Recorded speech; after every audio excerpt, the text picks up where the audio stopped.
Welcome to the Advanced WordPress Mastery Kit Chapter 43. How to insert tags.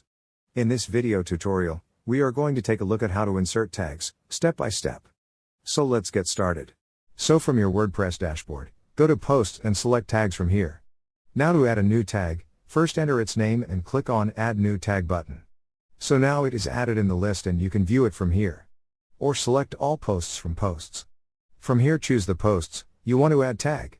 Click on Edit and move to the Tags section. Here enter the tags you want to add to your posts, separated by comma, then click Add button. Once done, click on Update button on top. Then select View Post, and here you can see that your post has been updated with the tags.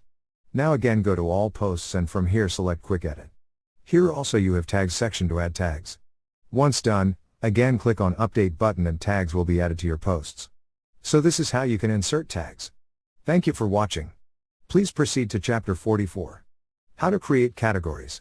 Inside that video, we are going to take a look at how to create categories, step by step. See you in the next tutorial.